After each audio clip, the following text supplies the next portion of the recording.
Welcome to the Baboom Baboom podcast, your go-to source for expert tips on car stereo installation, vehicle wiring, and all things wiring related.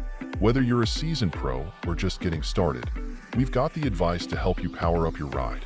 Get ready to crank up the volume on your knowledge and make your next wiring project a success. We're doing a deep dive into all things Ethernet wiring. We're going to be looking at a guide called A Beginner's Guide to Ethernet Wiring, Setup and Tips from Baboom Baboom. Sounds like they know what's up. Yeah, it's actually a pretty cool resource. Cool. So get ready to say goodbye to those Wi-Fi woes because we're about to switch to wired wins. Love it. All right. So, we're surrounded by wireless tech these days. Yeah, it's everywhere. But this article makes a really good point. Oh? When it comes to like pure speed and that stability we were talking about. Right. Plus security too. A direct physical connection that's still the champ. It really is. I mean, you think about it, Wi-Fi, it's like sending a message through a crowded marketplace. Oh, that's a good analogy. Right. All that noise and chaos. Yeah. Ethernet, though, it's like having a dedicated courier Okay. delivering your package straight to your door. No detours, no distractions. Exactly. Straight shot. And what about the security side? Oh, that's huge. I've been hearing more and more about Wi-Fi risks. Yeah, you got to be careful. Is Ethernet really that much safer? Way safer. I mean, think of it this way. Okay. Wi-Fi, it's like eavesdropping on a conversation in a public park. Okay. Anyone with the right tools can listen in. Oh, wow. But Ethernet, that's like a private closed-door meeting. Ah, I see. Way harder to break in. Okay, you've convinced me. Good. Ethernet is the way to go if you want a really strong network. For sure. But then there's this whole world of cable types. Yep. Cat5, Cat6, Cat6i, Cat7. It's like a secret code. It can feel that way. Help me crack it. All right, it's actually not that complicated once you get the hang of it. Okay. It's like picking the right size pipe for your plumbing. Okay, I like that. So Cat5, that's your standard pipe. Standard pipe. Perfect for most home networks. Okay. Handles speeds up to a gigabit per second. Up to a gigabit. Yep. But now, if you're thinking of upgrading to like multi-gigabit internet In the future. in the next few years or something, then Cat6, that's like a larger pipe, Right. handles those higher speeds. Gotcha. Future-proofs your network. So I don't need to go for the like super expensive option right away. Not unless you need those crazy speeds. Okay, good to know. Yeah, like if you're running a data center Right. or you have some crazy demanding setup, those faster Cat6Is and Cat7 cables, probably overkill for most people. Right, like using a sledgehammer to hang a picture. Exactly. Now, there's also this thing called copper-clad aluminum wire. Oh, yes. CCA. The article mentions it. Is that something I should think about for my home network? If you're feeling a bit adventurous, Okay, how to cool. make custom cables. Maybe for specific setups. Yeah. It's good for short distances, Okay. and it's usually cheaper than pure copper. Cheaper. That's always good. Right. So, okay, I've picked my cable. Right. Now let's actually start wiring things up. Let's do it. This article has this step-by-step guide. Now It starts with planning, super important. which sounds kind of boring compared to like plugging things in. I know it's tempting to just jump in, Right. but trust me, planning your layout is so crucial. Okay, why is that? It's like designing a blueprint before you build a house. Okay. You got to know where everything's going to go, Okay. figure out how much cable you need, Okay. where your router is going to be, your modem, that's like your central hub. Right, the heart of the network. Exactly. So I shouldn't just be like running cables all over the place randomly. Not the best strategy. All right, good to know. Yeah. Now, what about those RJ45 connectors? Those little guys. Yeah, they look kind of intimidating. They can be a little fiddly the first time. Yeah. But once you get the color coding system, There's a color coding system. yeah, think of it like a puzzle. Okay. Each wire goes in a specific spot. Ah, so there's a specific order I have to follow. Absolutely got to get it right. What happens if I mess it up? It's like trying to fit square blocks into round holes. Uh-oh. The cable just won't work right. Oh, man. But good news is there are standardized color codes. Okay. Tons of diagrams online to help you. Oh, that's good. Easier than it looks. Okay, that makes me feel better. Yes. So we plan, we connect. Uh-huh. Then we got to test those connections right. Absolutely essential. Okay. It's a simple step. Yeah. Can save you so much frustration later. Like what? Imagine running a cable through your wall. Oh, yeah. And then you find out it doesn't work. Oh, that would be the A worst. nightmare. So a cable tester, that's your best friend. Tells you right away if you've got a good connection. Need top-quality electrical wire? Baboom Baboom's got you covered. Get your 6-pack today. Each combo comes in 6 different colors and a total of 600 feet of wire. Perfect for any project, and you won't find a better price in the industry. Head over to baboombaboom.com now to snag yours. That's baboombaboom.com. So worth investing in, even for a small home project. Think of it as insurance. Insurance for my sanity. Exactly. And they're not that expensive. Okay. You can use them for other stuff around the house, too. So we prepped our cables. Right. We attached those RJ45 connectors. Uh-huh. We tested everything. Looking good. Now can we finally start running those cables? Almost there, but hold on. Okay. There are a few best practices and common mistakes we want to avoid before we go full-on installation mode. Okay, so we need to talk about best practices and mistakes. Definitely some things you want to keep in mind. Right, I'm all ears. Good. We'll cover all that in the next part of our Ethernet deep dive. Okay, so stay tuned, everybody. We'll be right back. Okay, so we're back. Ready to get those cables running. Yeah, let's do it. But before we go full-on installation mode, right, you mentioned some best practices and common mistakes to avoid. Yep. Got to watch out for those. Lay it on me, because I don't want to end up with, like, tangled mess. Oh, yeah. Or even worse, a network that just doesn't work. No one wants that. Right. So what's the first thing to keep in mind? One common mistake is running Ethernet cables right next to power lines. Oh, really? Yeah. You wouldn't believe the interference that can cause.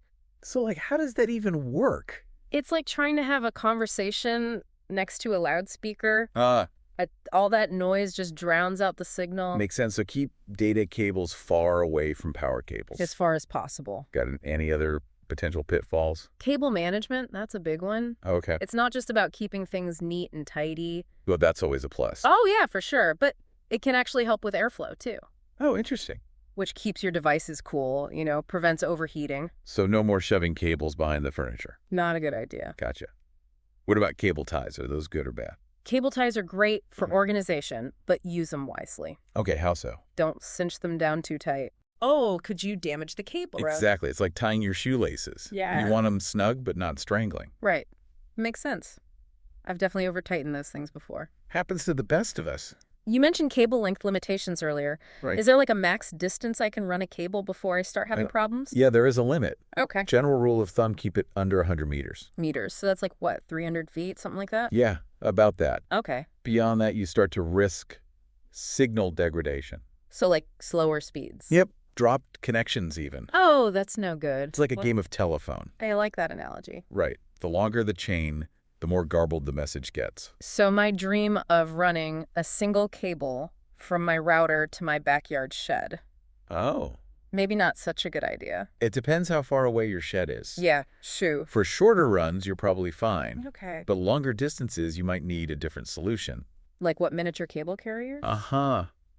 Not quite. Okay, seriously though, what are my options for longer distances? You could use multiple shorter cables. Okay. Connected with a repeater or a switch. Okay, what do those do? A repeater amplifies the signal. Like a booster. Exactly. And a switch, it directs data to the right place. Like a traffic op? Yep, keeps everything flowing smoothly. And for really long distances? Then you might want to go wireless. So even in our Ethernet deep dive, we can't escape Wi-Fi entirely. Sometimes it's the best option. Right tool for the job. Exactly. Speaking of the right tool, the article mentioned shielded cables. Oh, yeah. What are those all about? They have an extra layer of protection. Okay. Like a suit of armor. Against what? Electromagnetic interference. So I'm running a cable near other electronics or appliances. Exactly. Things that generate those electromagnetic fields. Right. A shielded cable would be better. It'll keep your signal clean. Like in a home studio. Perfect example. Or maybe a workshop with power tools and stuff. Yep. It prevents those annoying signal dropouts. I hate those. It's like buying a heavy-duty case for your phone. Okay. You might not need it all the time. Yeah. But it's there for those rough situations. I'm all about that extra protection. Good to hear. So we've talked about choosing the right cable, planning our layout, attaching those connectors, testing. We've covered a lot. And now, best practices for actually running the cables. What else could we possibly need to know? Well, even with the best planning, sometimes things go wrong. Oh, no. So let's talk about troubleshooting those Ethernet woes. Okay, so troubleshooting tips. That's coming up in our next segment. All right, get ready to become network detectives, everyone. Okay, so we're back and ready to put on our network detective hats. Time to solve those Ethernet mysteries. Exactly, because even with all the planning and careful installation, Right.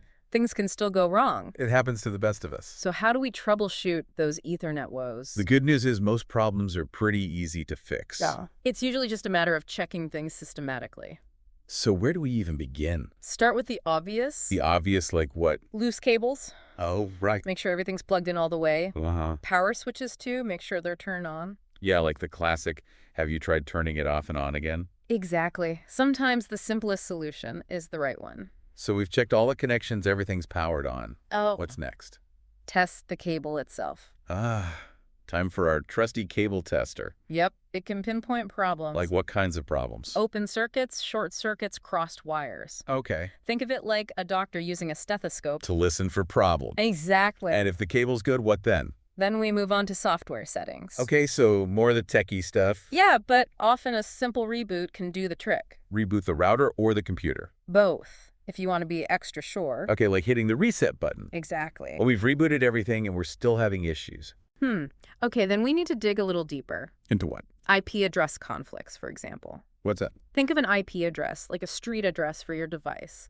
Okay. If two devices have the same address, it causes confusion. Like two houses with the same address. Exactly. The mail carrier wouldn't know where to go. Right. Chaos. Another thing to check is your DNS settings. DNS, what's that stand for again? Domain name system. Right. But it's like the phone book of the internet. Okay. Translates website names into those numerical IP addresses. So if the DNS settings are wrong, It's like having a phone book with the wrong numbers. you can't get through to anyone. Exactly. How do I even know if my DNS settings are correct? There are online tools you can use. Okay.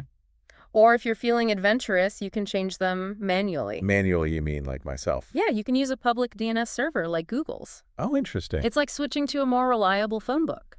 So we've checked IP addresses, we've checked DNS settings, we've rebooted everything, and we're still having problems. All right, one more thing to try before calling in the pros. Okay, what's that?